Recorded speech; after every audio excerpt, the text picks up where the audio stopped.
Olympic updates with Howard Eskin, weekday mornings at 6 on Newsday.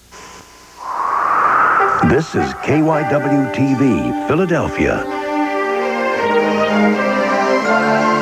This is the News Tonight with Jennifer Ward and Bruce Hamilton, David Rogers weather, and Yuki Washington on sports. And now, the News Tonight. Good evening. Thanks for joining us. I'm Bruce Hamilton. And I'm Jennifer Ward. Our top story tonight, escalating tension in the Persian Gulf region. U.S. military units move toward the Gulf while President Bush spends the evening with his national security advisors.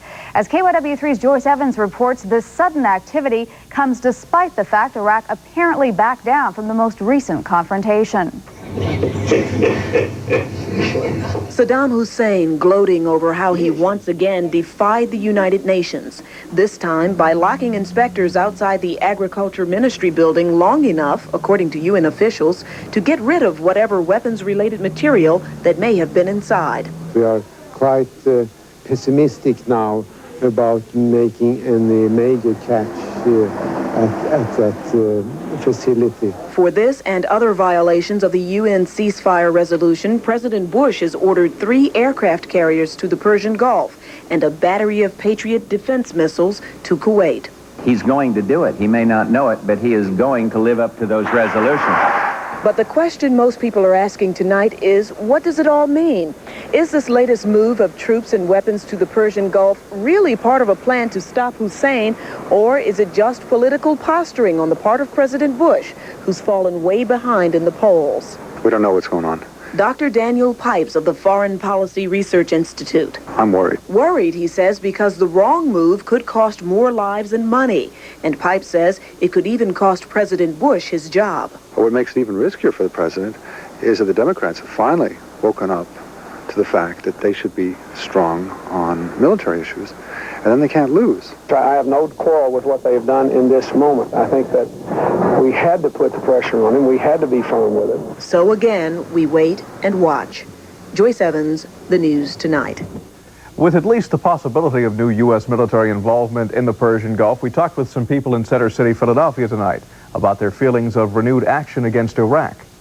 I don't know why Bush always have to get in other people's affairs anyway. That's the main thing. Well, unfortunately, we didn't finish the job the first time, and it's no reason to ignore the problem. I think we should go back there and do it again. Hussein is certainly a troublemaker, and I think we have to keep him in line. Well, I think George Bush is toying with human lives for political ends.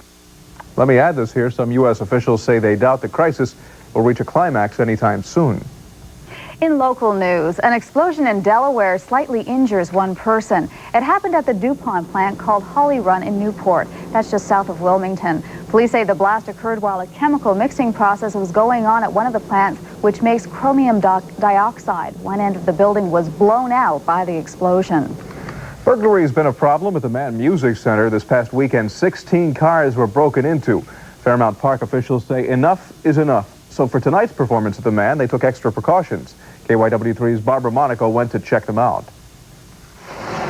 People park and lock their cars to go to the show at the Mann Music Center, but it's amazing to see what they leave inside. A video camera, a mountain bike, 2 sets of brand new golf clubs still inside their boxes in this vehicle. People know they're risking fate, but they have excuses. We came from work and we didn't have enough time to go home and put everything in the house, so we just drove down to the Mann to see the show, and everything's still in the truck. Police call the Mann's dark parking areas a burglar's paradise. During a concert Friday night, at least 16 cars were burglarized. Even the parking attendant's trailer was hit. They took parking equipment, all our parking equipment stuff, two-way radios and stuff of that nature. With concert goers inside enjoying the show, the car burglars know they'll have plenty of time to check out what's inside your car, especially if it's parked in a dark, secluded area like this. So tonight, mounted police patrolled the area, temporary lighting was installed, and police set up undercover patrols to try to nab would-be burglars. You notice there's no lights over here.